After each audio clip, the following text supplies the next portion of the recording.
ISO, Dama. Woo! Hey, it's too many lies, too many lies. Hey, it's too many lies, too many lies. Yo, it's too many. Hey, it's too many. Yo, it's too many. Yo, it's too many lies. Look in my eyes, they know I'm the truth. Knocking them down every time I step in the booth. We ain't gotta lie, they know we the vibe, we living in proof. It's young conscious, shoot my life a movie, I live in a spoof. Go. Coming to you from downtown Mobile at what's it called? Side Street Studios. Side Street Studios. Normally we would have a cup in front of us, but we haven't been able to run downtown. Soon to be official sponsors after. But we'll go down there and get them. The devil been busy today. We've been trying to. We're trying to give y'all the whole experience. It's so hard, man. It's hard. But we have a special guest with us today. Yes, we have Miss Ingrid McCants. Oh, sorry, Ingrid Smith. Bone Smith. There you go. She's here to talk to us about, seeing that we have breast cancer awareness coming up next month, and everybody we having on pink and everything. We're trying to get a jump start on it to, get the behind the scenes and the ins and outs of everything that pertains with it. And she is a breast cancer survivor. Yes. And also my cousin. Miss Ingrid Smith, how you doing today? I'm doing well. Welcome This to one. How y'all doing? We're good. Glad to be here. Thanks for the opportunity. Oh, you're welcome. Thank you for coming on. So much I want to ask you, man, because we never really talked about it. I know. I'm an open book. So That's it's good. That's good. With it. Okay, so first things first. How did you find out? We'll start with that first. Yeah, because that's always hard. It started with one of my girlfriends in church, who was young. She was a year younger than me, and she went and had her mammogram and got her results back, and she ended up being stage 1 breast cancer. And my doctor had given me like 2 slips to go and have my mammogram done, and he said it was just for a screening because I was. Can we start over? Yeah, because he didn't hit the record button again. Do it again. See, That's why we need an engineer. on. That's why we need an engineer. That's So okay. it's fine. Here we go. Recording now? Yeah, we like the live is, It's going. but we got to record on. Yeah, our system. okay. So we'll do. Yeah, once again, it's a B-Side Podcast 251 comes to you live from downtown Mobile at Studio 6 on Conception Street. No. Side Street. I know that. It's so much sideways over there. Sideways, sidebar. Yeah. It's Side Street Studio. Side Street Studio, downtown Mobile, our new location. So, We have Miss Ingrid Smith with us.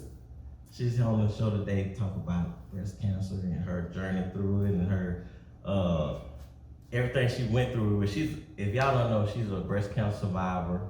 How many years? 7 years.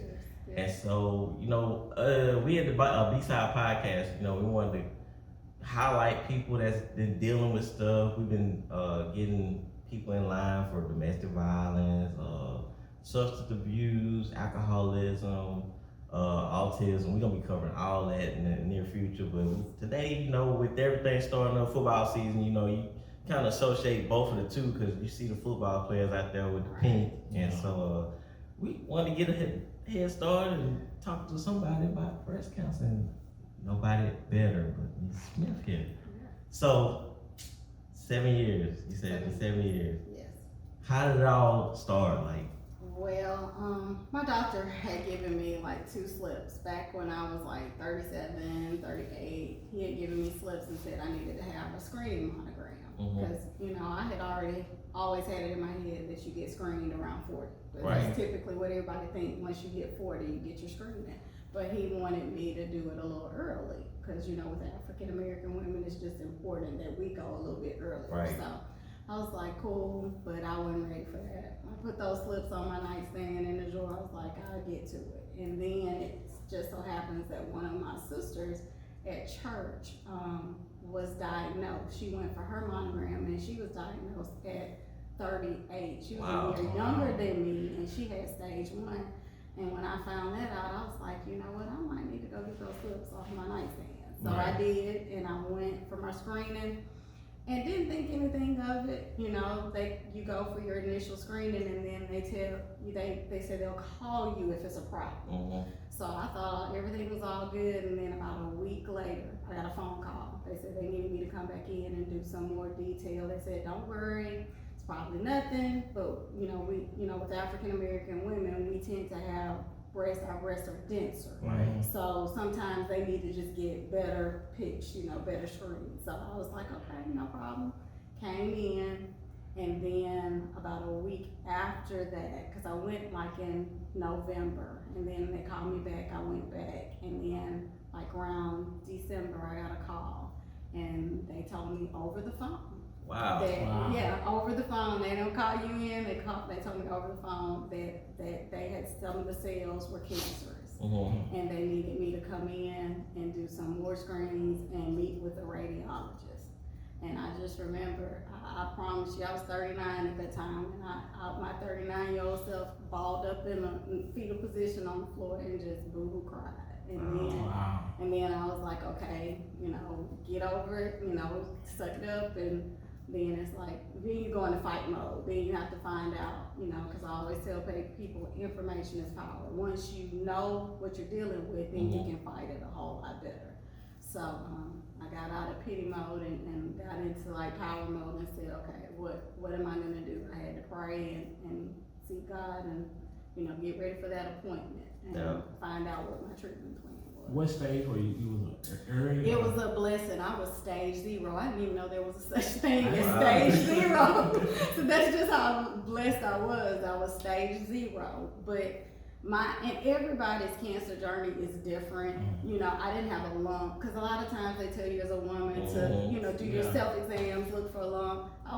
The type of cancer I had, by the time I had a lump, it would have been really bad. It would have been, So mine was called DCIS, which stands for ductal carcinoma in situ, which all that means is cancer cell confined to a specific site.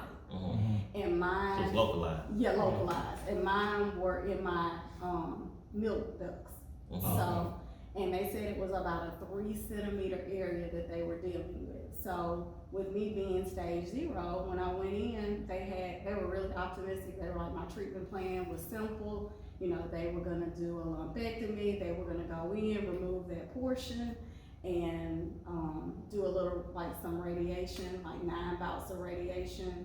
And then I was gonna be on medication for 5 years to make sure it didn't come back on the other side.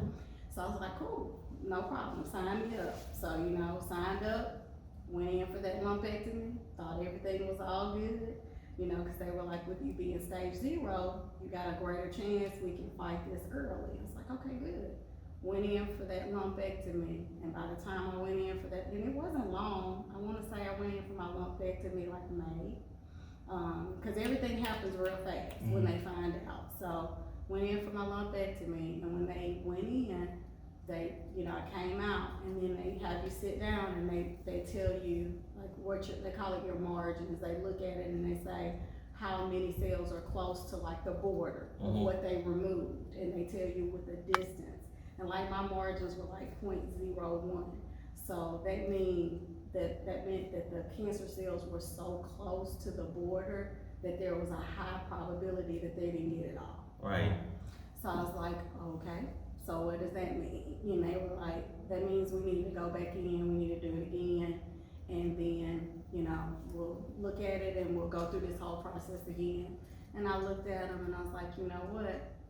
I'll just be honest with you, I was a size 8 at that time. I'm like, okay, well, I ain't got much for y'all to just keep going in and just taking. I said, I tell you what, just go in. I said, you know what, at this point, because at that time my daughter was 8. I said, I need y'all to take it all. I said, because a mastectomy was like on the table at the beginning, but it was like my last option because I was stage 0. They go, you don't need to do that, But by the time I went back and I did that lumpectomy, and they looked at how close the cells were, and the way they looked at it and they explained it to me, the radiologist was like, the type of cancer that you have, he explained it like Spider-Man. And I thought it was real cool because he said, you know how Spider-Man, when he shoots his web, he shoots it and then it'll go a certain distance and then he'll aim and he'll shoot it out further. He said that was how the type of cancer I had, because he said the cells were just sitting there in my milk ducts. And he said that they could go in and hit me with radiation and they could kill those cells, but there's no telling with how young I was that later on that if they aimed that radiation just in that certain spot, it was a chance that later on the cells could come out further, like shoot out further. So and it wasn't like they just wanted to go straight to radiation. They didn't want to like try medicine or anything. They were gonna do the plan was lumpectomy, then radiation, and then the medication. And chemo was never an option. It was lumpectomy, radiation, and then that. But then once I had that lumpectomy and whatever they saw when they looked at that cell, I think it just kind of freaked them out, and they were like, you know what? Yeah. We need another plan. And they came back, and then the plan was either do another lumpectomy, we'll go through that, or a single mastectomy. And I was like, oh wow, mastectomy done moved up. You know, I was like, how did that happen? It's like crazy. But anyway, I ended up, and I told them after I looked at all the options, and actually the radiologist talked me out of radiation. Yeah. He literally did, because he said, you know, he said, with you if you were my wife, he went straight there. He said, if you were my wife, as young as you are sitting in front of me, it's about quality of life. He said, we could do the lumpectomy again, and I could do radiation, but with you being as young as you are, the probability that it could come back later, further out than where we radiate, is really high. And he said, if you were my wife, I would not let you do radiation. Yeah, it's and that hard. Was deep. That was deep. It's that hard. He said, the whole process. Most doctors don't talk you out of services. Yeah. Right. But he literally talked me out. He said, my job today is to talk you out of getting my services and to consider another option. So I did. And I went for a double mastectomy because I was like, I didn't even want the risk, because there's always a risk of it happening on the other side. So I said, and then they tell you if you do a double at the same time, the chances that the plastic surgeon can make them symmetrical, make them look alike, is more likely if you do them both at the same time. So that's what I did. I opted for that, and that's tough. Damn, women go through a lot. Yes, we Yeah, do. they do. I'm glad Yeah, y'all they do. recognize That's that. my wife had she went and had hers done when she turned 40. Yeah. And they were like, oh, same thing, they called her back. My wife was an overthinker. Like this. Yeah. And she was on pins and You are. pins and Yeah. so thank God right now there's nothing. There was nothing. Yeah. And I promise you, I don't think I'm mentally strong to see my wife go through that. It's rough. That's rough, man. Yeah.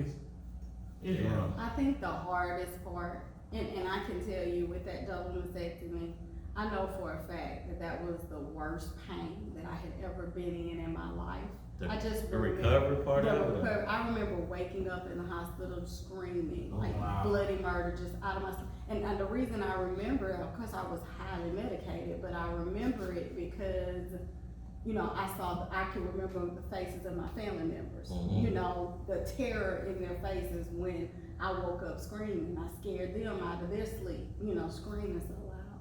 And it was so bad. I was in such pain that my heart rate jumped up to like 325 beats a minute. Wow, tachycardia. I was literally, and they found out I had a heart condition that I had had since birth, but I had never been in enough pain to activate it. Right. So that I can tell you literally that I was in the worst pain I had ever, and I had given birth and everything else prior to this. Well, they say giving birth is and they say that's the worst, but I pain. tell you that pain that I went through with that recovery and waking up, that week or two that I stayed in the hospital was the worst pain I had ever been in, because it shot my heart rate up to 320. They literally called a crash cart. I was walking around, it's like, oh, we need you to sit down. I'm like, no, I'm okay. I'm like, no ma'am, you're not okay.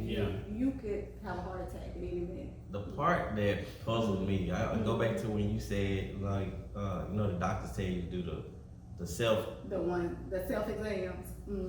So what if you just didn't, if you was one of the people that just ain't got time to go to the doctor, and you just was trying to just I feel, could've and then I you could have just been went late. I could have been stage 3, stage 4, and then at that time your options are so limited. It's just like straight to chemo. You Yeah. really don't have stuff. But that's why I tell women, fear is the worst thing, the worst weapon. The Bible tells us that God didn't give us a spirit of fear, but of love, power, and a sound mind. Mhm. So knowledge, you can overpower that. I know a lot of women who have cancer in their history, in their family history, and breast cancer, and they're afraid to go get a mammogram because they're afraid of the unknown. Yeah. But the known is so much better because once you know and you know what you're up against, you know your options, you have more. You that give yourself can a fight fighting with. chance. Yeah. I would rather Give me a chance. to find out, Yeah. like we say, at Early. stage 0, Yes. then, hey, I'm stage 4.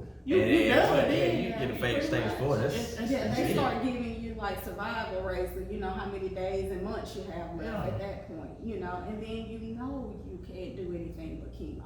Chemo was never even an option with me because I was so early. Now, true enough, I went from a lumpectomy, the lowest possible thing, all the way to the highest, to a mastectomy. But I just knew that that's what I wanted to do. I didn't want to have to always worry about, something coming back or, facing it again later in life. Yeah, then you say you had an 8-year-old at that I time. had an 8-year-old daughter, You and still I was had something to divorced, do. and I was at that point. I'm remarried now, but at that point, I knew that she depended on me, and Yeah. I had to be whole. I was like, leave me whole so I can take care of my child. Right. That was the most important So thing. women, African American women, don't wait. If you're 35, That's it. go check. Go. The better to know than not to know than wait till it's too late. Yeah. Then you have to. Then you have to make these tough decisions. Tough. You gotta prepare That's your right. kid. Hey, Yeah, mommy that not is gonna very be here emotional. Yeah. for this, that, and that. And my biggest fear Mm. in life, for me personally, is not Not being being able to able to walk my daughters down the aisle. Wow. That is my biggest fear. Yeah. And I just, people like, for real, like, yes, I want that moment. And even men can suffer from breast cancer. That's true. And I'm not a doctor, like, give me a, feel around for enough. I don't know what I'm feeling for. I'm not a doctor. Yeah. But I'm enjoying it. I'm really not, I'm getting me a little free up there, but I'm pretending I don't know what I'm feeling for. I'm not a doctor. So women, please go out and get your Please go screening. get, y'all go get Go get Go your screened. screen. Just like we had to get screened for prostate cancer. Yeah. Exactly. Everything. Everything. Everything. And then another thing is breast cancer was not even. I was just about to ask you about that. Yeah. I did genetic testing because I wanted to see if it was somewhere in the line, so I would know for my daughter's sake. Yeah. Because that's always a fear. And when I did the genetic testing, I didn't have the BRCA1 or the BRCA2 gene, so it wasn't even genetic. It was something, and we still to this day don't know what caused it. Mhm. But it's something in the environment, something I took, some medication, something that did it. And I've been looking at research because that's me, and I have noticed that there with women that took the Depo-Provera shot, that birth control shot, that with the high progesterone in there, that you're more likely to deal with breast cancer. And so, you have to look back in your life and see things that you do and decisions that you make that, early on that can lead to health problems later on in life. Yeah. But I had to, find that out. But at least I know that it wasn't in my gene pool. Right. So it's not something that I passed on. It's not as big of a concern for my daughter. That's good. That's good. Like, I was watching one episode of Atlanta Housewives with my wife. One of them, I can't remember one. Her husband was a doctor. She was a doctor. Breast cancer ran in her family. So before she even knew it, she just went and had good it out. Yes. She was good it out. Well, Angelina Jolie did that. Yeah. Because she went on and did a double and she took care of it. Yeah. And that way you don't live with the fear of, oh my God. looking in the rearview, always looking back, like, cancer's gonna come up. You fight that, you fight it head on, So what do you, like I know with my mother-in-law, she suffered with the same thing. And she had, maybe it was like a breast cancer. But they were, like they gave her like specifics, like food to avoid, like Did your doctor do that? Because they were saying like sweets, chocolates, and certain foods would just like maybe help, keep it down. keep it down. They didn't really give me anything like as a follow up, with my treatment plan. They didn't really tell me to avoid certain things, Really, and the craziest thing to me is I don't even when you do a mastectomy, it's like, okay, you're good, you're healed, bye. They don't even follow up with you anymore. Really? The next year I went like normal for my mammogram, and they looked at me like I was crazy. I was like, why are you here? It's like, Make because sure. I couldn't have my mammogram, and they were like, okay, we're gonna do this, and they went ahead and did, and they were like, okay, you technically don't have to come back for a mammogram anymore. I was like, well, I'm not seeing any other doctor, so if something were to happen, how would I know? The only person I see now is my plastic surgeon who did my reconstruction, and they were like, well, he would know. I see him every year, and they said, well, if it was something major enough, he would notice it when he sees you every year, Right. For your follow-ups to make sure that everything's fine with your implants and things like that. And then he would refer you to a doctor. And I've talked to numerous breast cancer doctors, and they say the same thing, that once you have a mastectomy, you really don't follow up. They just consider you healed, and they don't see you anymore. That's Crazy. crazy. But you would think, right? I was just gonna say that. You would All think that that. they removed, Something you can't remove everything. Yeah. You might have left a speck or something. Yeah. I mean, And the crazy part about it is, and I tell you, I'm open because I want women to understand. I did nipple sparing, so because there's different types of mastectomies where you can do like a 3D tattoo. They'll tattoo nipples or things, or you can keep your original nipple. They call it nipple sparing. So I feel like there's still cells there in my original nipple. So please, somebody be in touch with me. Somebody check, but they don't want to see you. They say you're fine. I'm gonna say this, and I might be wrong, but I'm gonna just say it anyway because I keep it 100. Right? Black women do not get the same care that a white woman get. That's a known fact. Because why would you not check? And I can just imagine the look on that nurse's face when you came in. What do you have nothing? Right. Like, what are you doing here? Yeah. They would have brushed you off if you did demand for them to even check.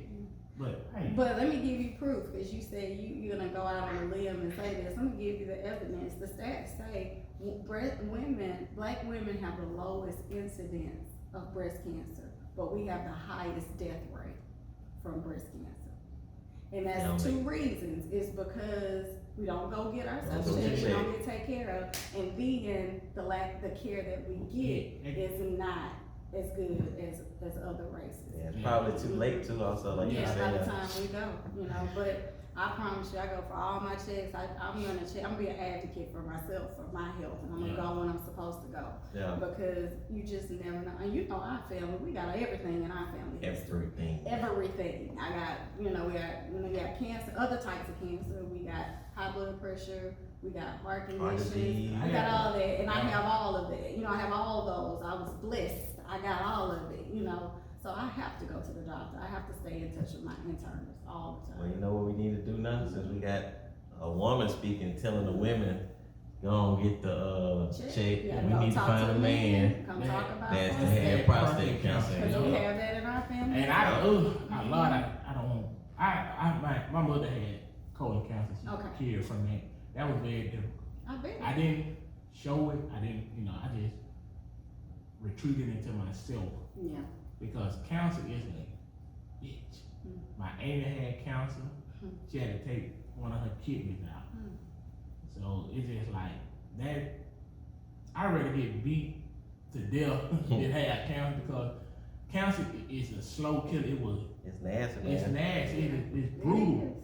And we as African Americans, we really have to be on top of our health, because everything you eat now, everything could cause some type of form of cancer. That's true. And then, like you say, we do not get the same care that other people get, but we still gotta fight for our rights. And I tell anybody, when I go to the doctor, that doctor working for me. That's because true. I just pay the copay In order to come to get see these you. services. That's So if I tell you to do this, me and my doctor got into it last time. I was like, I need to have this done. Nah, you don't need.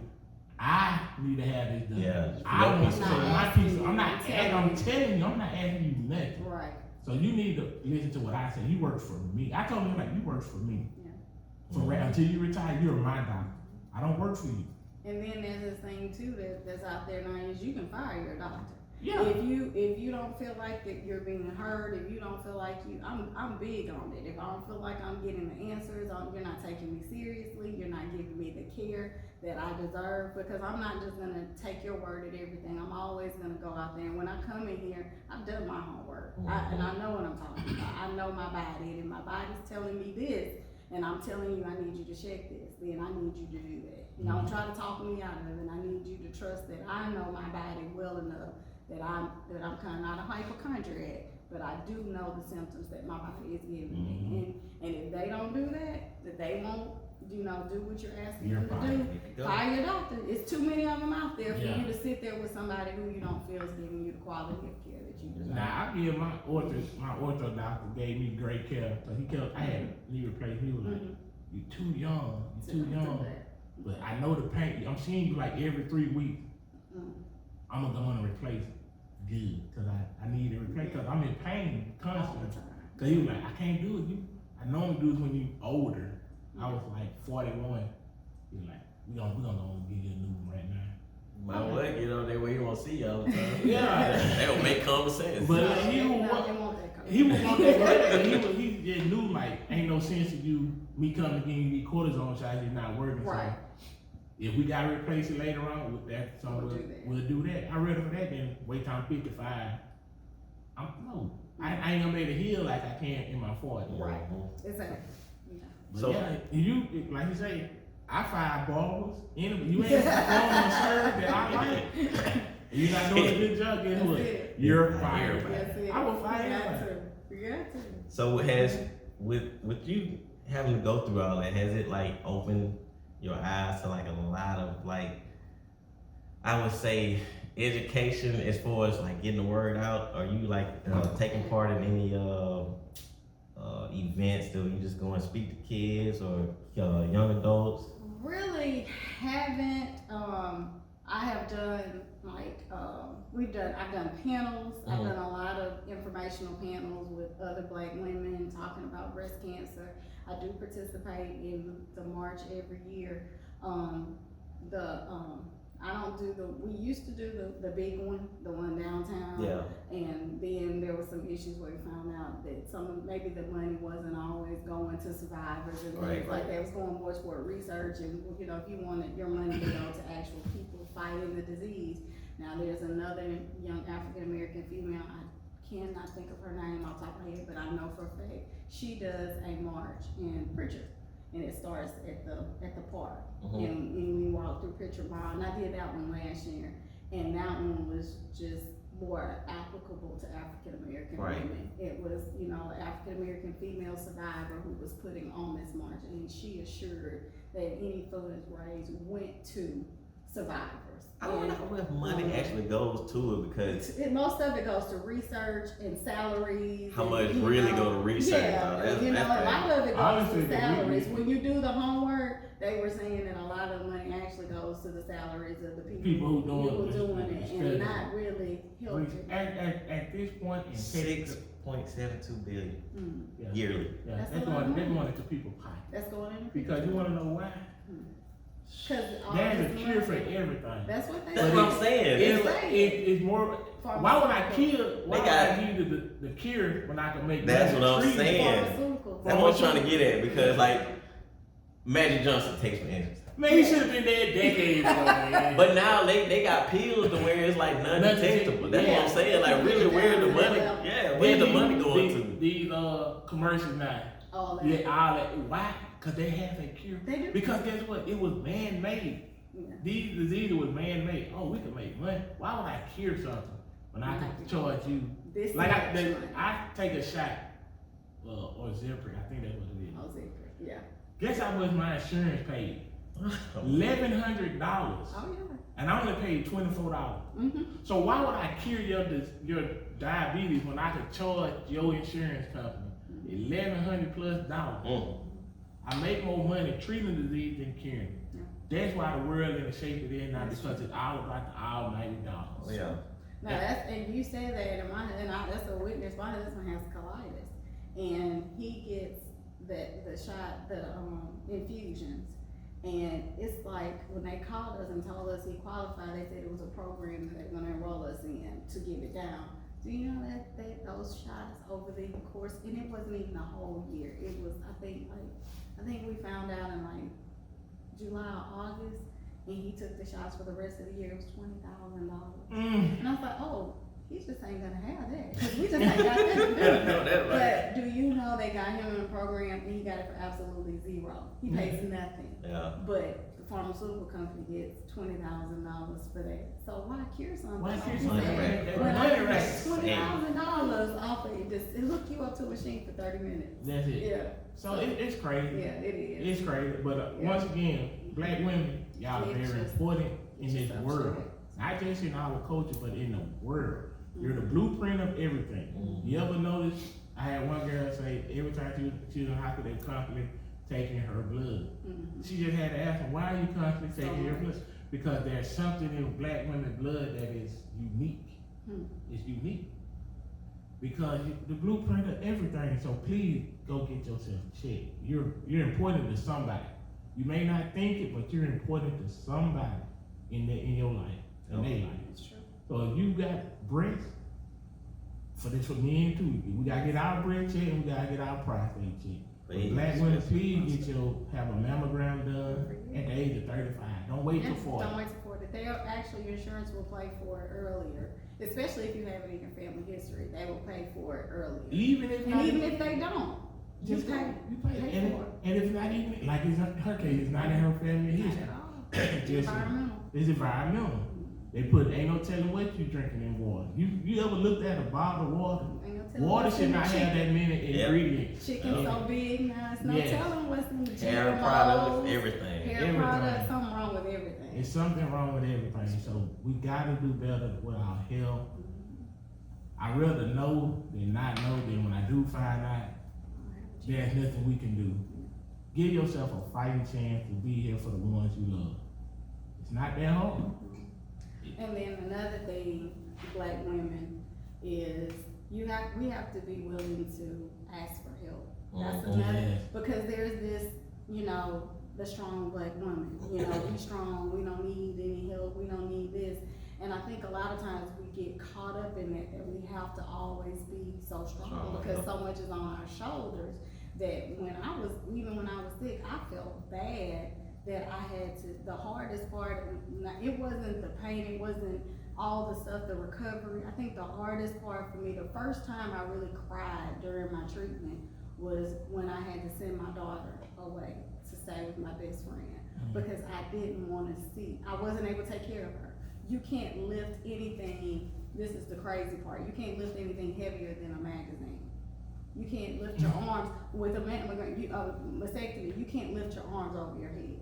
You can't wipe yourself. You can't do anything for yourself. Somebody has to do everything for you.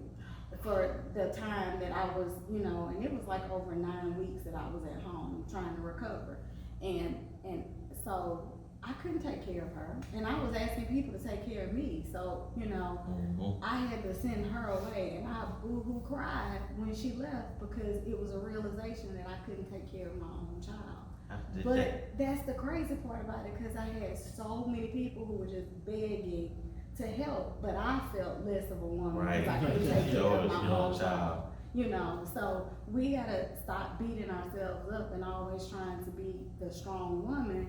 When you are weak, it's okay to say I'm weak. It's okay that I need help. And I promise you, Team Eagle did everything. Oh yeah, they had the shirts, campaign, everything. My sorority sister got shirts made. They were praying around the clock. When I knew I had a treatment, they were praying. They were letting me know, and I didn't know it at that time because I was out. But when I came to and I was able to look on Facebook, I could see all the prayers. They bought meals around the clock. I did a meal train, set it up, breakfast, lunch, and dinner. They were bringing meals to the house. So even the people taking care of me didn't have to cook because people were constantly coming around the clock bringing food. So you have to depend on your support system. And you gotta let people help you. You gotta let people take care of you.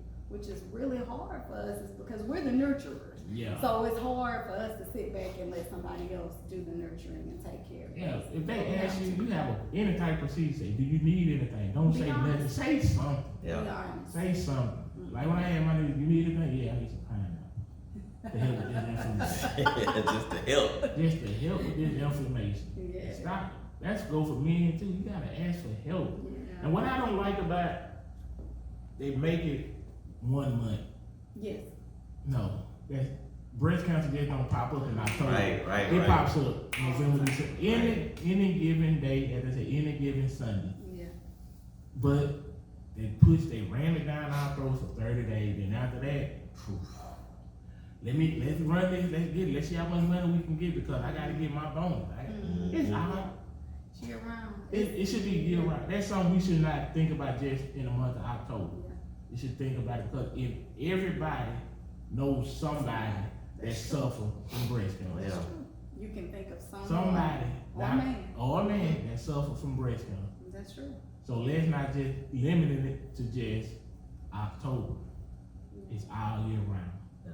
So for the one organization that out there that actually doing good, that's giving money to survivors and people like your friend you were talking about, kudos to you. That's right. Kudos, because these big American breast cancer, it's about a profit. Do they do good work? Probably so. Somewhere down the line, when they first started. But once again, when you get so big, Yeah. you lose luster. the focus on what you really doing this for. Yeah, the whole Because it should not be, what is the survival rate of African American for breast cancer? It should not be for anybody. It depends on when you discover Yeah, it. depending on whatever the number is, it shouldn't be the that stage high. you discover It shouldn't be that high because everybody's body is different. It does. It affects people different. The treatment may not work or this and that, but in this world we live in now, it shouldn't be this bad. Yeah, it should. A man should not have to say goodbye to his wife to breast cancer. A mother should not have to say goodbye to her husband or her children to breast cancer when you can find out early. I know if you find out in earlier stages, I know mine was like 90, my percentage was really high with stage 0 and the treatment plan with the mastectomy, depending on what treatment plan you take, that affects your survival rate as well. So mine, I wanna say was somewhere around 94%, so I was like, that's good odds, I'm gonna take that, so. It's definitely important that you know, and that you get the information, that you're not afraid, that you seek help, and that then that you pass that information on to your family as well. Can you talk about the procedure? Like, did they take out the fatty portion of your breast, or just the whole? They took everything. I mean, if you can, and the pictures, like I don't have any pictures, but I've looked at pictures of women, because you can see women that have had there and didn't get implants, but I mean, you're flat. Right. And they wrap you so tight with a band. Yeah, you're flat they take everything. They take your tissue, they take all of that. But there is this such thing, it's called post-mastectomy, it's a syndrome, pain syndrome. That you think you do, that even though you got cured, that there's consequences of that, because that syndrome, because you still have you cut those nerves off, and you still have sensations and those nerve endings, like with temperature, when it's really cold, you can feel that sensation, the firing off of those nerves that aren't connected to things anymore. And all of that, you lose your sensation, there. That's one thing that they bother women. It didn't bother me because I was alive, so I was like, that's all that counts. That's all that mattered. I was okay. But I'll tell you this, it's a psychological part to it as well, because breast is a part of your femininity. Yes. So I'll be honest, I went through a season where you look at that I couldn't look at myself, in the mirror. I couldn't, even when my reconstruction was done, implants were in, and the scars, they say your scars show that you survived something. But there was a season where I just couldn't look at myself in the mirror. And then I grew, and through prayer, and I did get to that point. There was a season where, as a woman, you think a man would never be attracted to you again, because you've been through something like that. So all of that is psychological, but I can attest to that there is always somebody out there that's going to love you for the way you are. Cause I even told my husband, this was a few months ago, we had this whole conversation, and I told him that sometimes when you look at yourself, you don't see beauty, or you just see the scars, and you don't see, cause I have scars on the side for where the drains, cause they have to put drains in you to drain all that fluid out. So where the drains went in, I have scars over here on the side. So, and I was telling him about it, and he looked at me and he was like, I understand what you're saying. He said, I understand what you're saying and how you see yourself, but he said, I will never see you the way you see yourself. He said, when I look at you, I see beauty, I see strength, and I see all these things. So I understand what you see, but I want you to understand as your husband, when I look at you, all I see is beauty, and all I see is that. Shout out Michael Smith.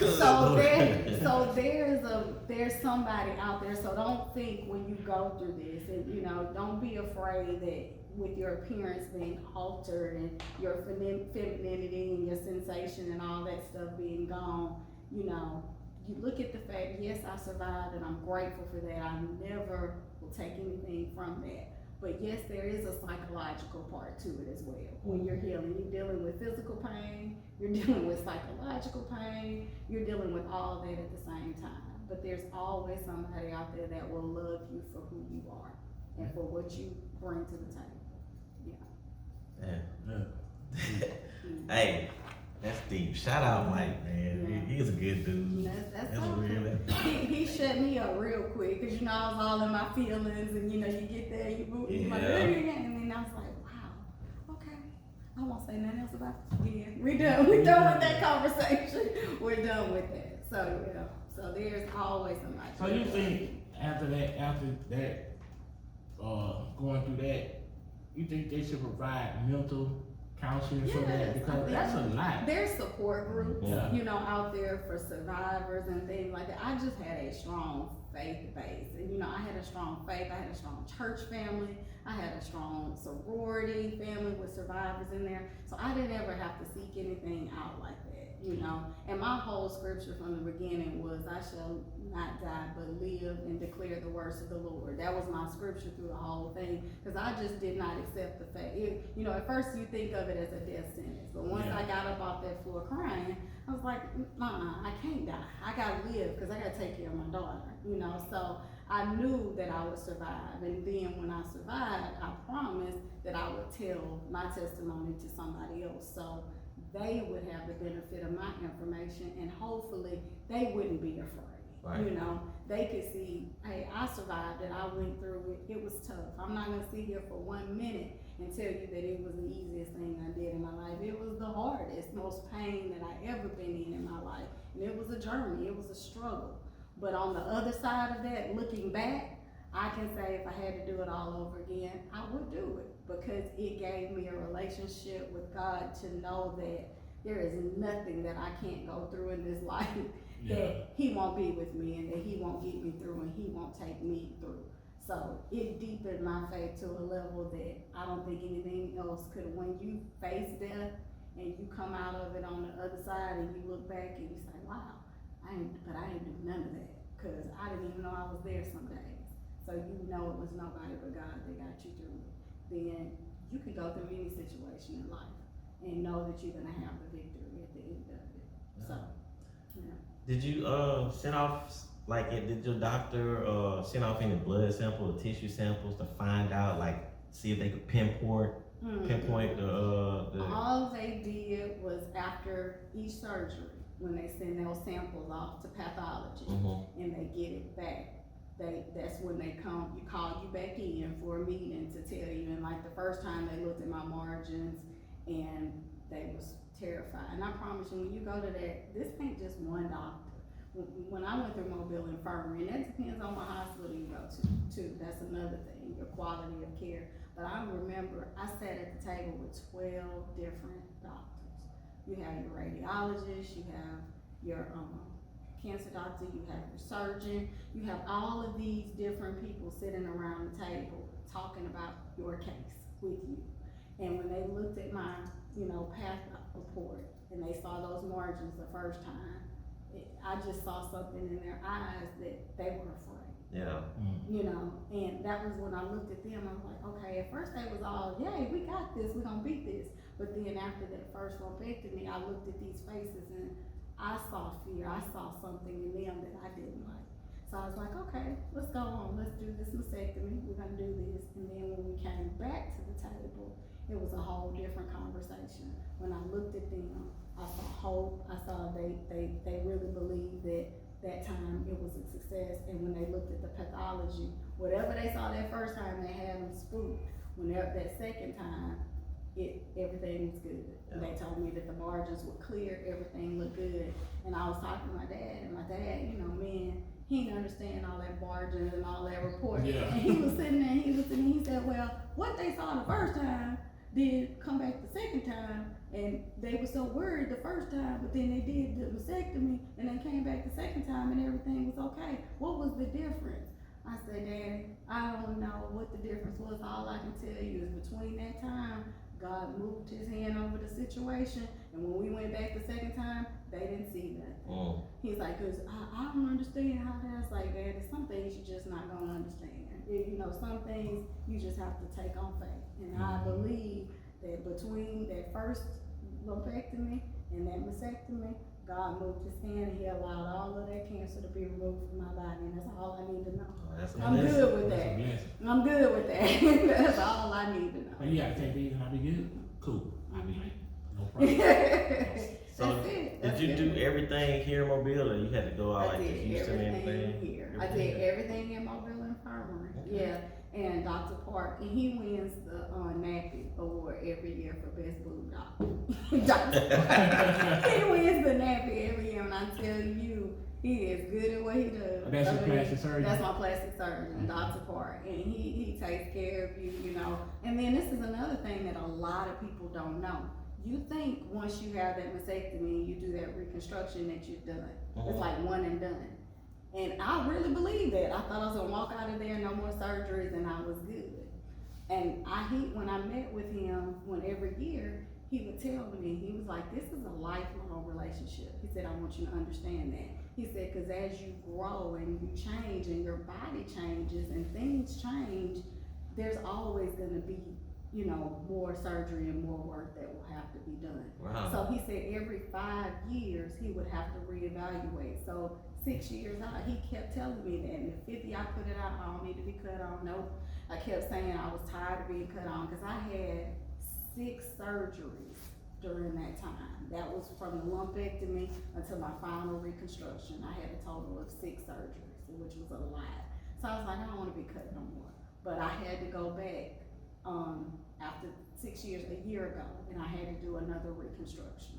So don't think once you have that initial reconstruction that you're done. Yeah, I was thinking you that think too. you're done. No, I had to go through another. Now I'm telling you, that wasn't nothing nearly as bad. He ended up having to switch out implants because, you know, with black women, because of our skin and because of the denseness and how we're set up, implants dimple on us. They have like pop marks, they dimple. And after a while, you have to switch them out and you have to do a new set. But it's not, they make it seem like pop it out, pop it back in, it's all good, you done. But I'm like, dude, I'm in my 40s now. You know, ain't nothing in and out. Anytime you put me under anesthesia, we talking about the possibility of me not waking up. So everything's a big deal when you're going under.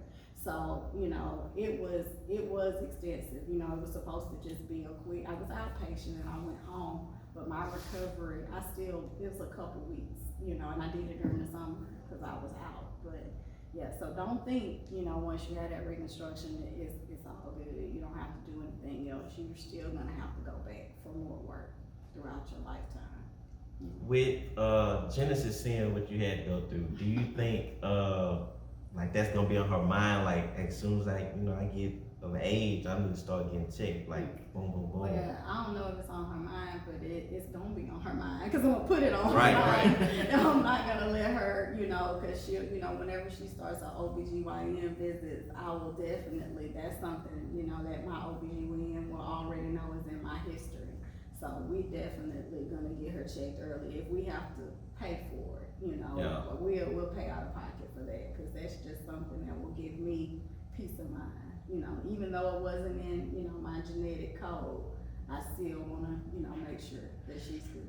So yeah. Everything I'm seeing online is saying 40, but I think that's too late. Yeah, I It's think too it's too late. late. I was think that's 39. I think that's My too late. friend Davita, she was 38. You know, so we can't go by those. I don't think those numbers are for us. They don't affect us. So Because that's why I say things 35 kill us. for black women. I say 30. Yeah, And 30. if you have it in your Family. family, because there's been girls young as, you know, in their 20s Yes, that have been yes. diagnosed, but they had it in their family Mhm. history. So if it's in your family history, I would say you need by 18, you probably need to start having a mammogram. And you know, now they have those 3D mammograms where you don't even have to go through all the, you know, the invasiveness. They can just do a 3D mammogram. They cost more, of course, but I think it's worth it. Is that something they pick up and they can test for your blood, or it's gotta be a mammogram? It's gotta be that. It's gotta be a Mammogram is that first line of defense. Yeah, because I didn't know if it was like prostate. Mhm. They can either do the blood test, they can do like. Well, they can do genetic testing. They can do genetic testing on you, and that's a blood test. And they can look and see if you have the BRCA gene Right. in your, you know, your DNA. So they can do that way. So, yeah, that's something definitely that you know, younger people could do that's not as invasive as starting mammograms real early. Okay. I want to ask you about your faith. Yeah. So I know anybody hearing that they make you, they call you on the phone saying, "Hey, we found breast cancer." Like, did you at any time did you lose faith? Because we real big on faith on Yeah. B-Side Podcast, Yeah. but we just want to know that anytime you lose faith, not so to the point where like, God, why are you doing this to me? But just, you know, that doubt. You're like, well, you brought me this for, just give me counsel. I could have did something else. Yeah, you feel that way. You know, I think my faith more was shaken because, you know, with my mom not being here. Right. Because as a female, when you get diagnosed with breast cancer, the first thing I want my mama. Mm-hmm. You know, I literally That's for screamed anybody. on the floor. I said, I want my mama like I was 2 years old. You know, so I think more of my faith was the questioning that I did with God was, why do I have to go through this Right. without my mama? You know, I need my mama here. Why did you take my mama if you knew that I was gonna have to go through this? You know, and the awesome thing about it is we serve a God that we can't question. You know, that don't necessarily mean He gonna always answer our questions, but we have the right to answer, petition Him and ask Him questions. So most of my dialogue and my conversation with God was, why do I have to go through this without my mom? You know, why do I have to do this alone? And then He would constantly tell me, you're not alone. You know, that was always His answer, you're not alone. And He would constantly send people to show me that I wasn't alone. Even during those moments when I was at home recovering by myself and everybody had kind of left, I had some crying moments, you know, and I would talk to Him. But I think that was the only way that my faith was shaken. It wasn't really about whether I was gonna survive it or get through it. It was more so, why am I here and why do I have to do this? Why isn't my mom here with me? But you know, He would always, you know, shut them pity parties down real quick, and He would send somebody my way. Cause I have a huge family, and I had a bunch of people who loved me, who were willing to go through it with me. So it wasn't just me, and I was the baby like girl in the family. Right. So it was like none of the other women in the family had this, so it was a shock, you know, for my family to know that I had breast cancer and to have to, you know, go through that. Yeah, I was shocked too. I was like, what? Like, Because as soon as you I'm get breast cancer, I'm you serious. never heard You nobody think having death. I know you think death sentence. That's the first thing you think when you get cancer. That's the big C. You always think death, but it's not the big C. Christ is the big C. You know, so bump that. Cancer ain't got nothing on Jesus, so He, you know, he can fix. He can heal that. He can heal and fix all of that. So we glad you came through it. Yes. We glad you don't have to go through it no more. No. And we claim that nobody else has to go through that. At Yes. all. We gonna cancel cancer from our bloodline. It's a wrap. That's done. Well, we thank you for coming on, enlightening us, because It's a lot. it is a It is lot. a lot. It is a lot. Especially two men hearing about it. We don't think about that, but it's It's real. a tough pill to swallow. It is. It is, and it was. And yeah. we thank you, because now that you've given us this little bit of information, we're gonna go try to find out somebody who's a survivor of prostate cancer, because we gotta get this out to our men, our black men. Y'all go get checked. I don't want to do that exam. I mean, let them go on up there and feel the prostate. And not do blood work. Yeah, it's literally a 5-minute procedure just for them to check. It's harmless. We gotta do it. It's not gonna make you less of a man to do that. No, it's not. No. And I say this, there's a great man I used to know, recently passed, and he told me, he said, you know, LeBaron, the only thing I regret is that I had one of the best insurance and I didn't take advantage of it to find out about it. Earlier. Yeah. That's crazy when you have insurance. Yep. You know, there's people out there that don't, and then there's a remedy for that as well, because you got all types of agencies that give free screenings and free breast exam. I already had a breast cancer bus and was going, you know, city to city doing free mammograms for women. So there's the income is not an excuse. And nothing, the insurance is not an excuse. There's so many agencies out there that's trying to help with prostate cancer to eliminate these things in our community, the stigma that's associated with it. You know, we're getting treatment and going to the doctor and stuff. And I know me and y'all are the worst ones about going for those appointments. It takes a good woman in your life to make you make those appointments. You gotta tell me to go there. I'm gonna need a day out. I'm going to the doctor. Tell me. I don't mind going to the doctor. Yeah, go. I'm gonna go because I'm gonna need that day out. I'm gonna make an early appointment. I got the rest of the day out. They were backed up in the office. No. What time you want? What time you get here? 7:45. I'll be at 8. You gonna get mine over with. They gonna enjoy the rest of my day. But I pay for insurance. My wife, if she don't mind insurance, I'll be like, my foot hurt. Go to the doctor. That's why they take that money out of my check every week. Go to the doctor. Get the benefits. Use your benefits, man. Use them. Because guess what? It ain't no good if you gone. So like, Ain't no good if you gone, man. So we thank you, man. God bless you.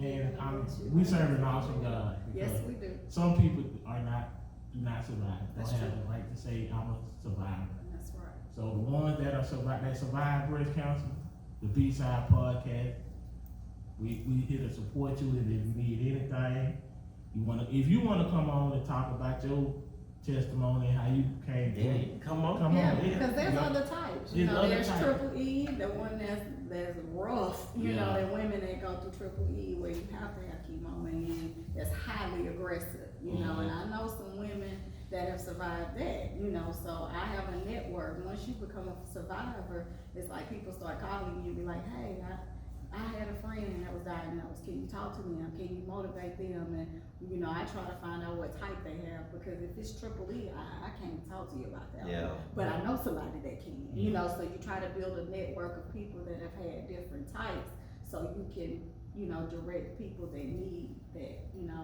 people going through chemo. I can't tell you about chemo. I bypassed that. I can't tell you about radiation. I didn't have to do that. But I can tell you about a mastectomy. You know, or I can refer you to somebody who's been through that, you know, so you have to build your network of survivors. So there's plenty of other women I know out there that have had different types, and women need to hear your side, because if you didn't have DCIS, if you didn't have that, you know, my information may not be as helpful. The mastectomy part could still help you, but if you had triple E, negative, triple negative, then you need to come tell somebody about that, because that's a whole nother, you know, one to fight. That's tough. Yeah. So, yeah, need to have more women out here telling their stories. Well, Miss Smith, we thank you for coming on. Before we get out of every show, we always, you know, go around the table and get we have this thing we say, what do you want to get off your chest? It's whatever you're feeling, positive, enlightening moment. You can tell, put it out in the atmosphere, or you can just, you know, just get it off your chest. So let's start with you today. What do you want to get off your chest today? What I want to get off my chest today? Mental health. That's always a big one. Go to therapy. There is nothing wrong. There's another stigma there with African Americans that we don't go to therapy. You know, we can pray our way through everything, and not minimizing the effects of prayer, because we know prayer is powerful and it can change things and situations. But sometimes you need to talk to a therapist. God at therapy.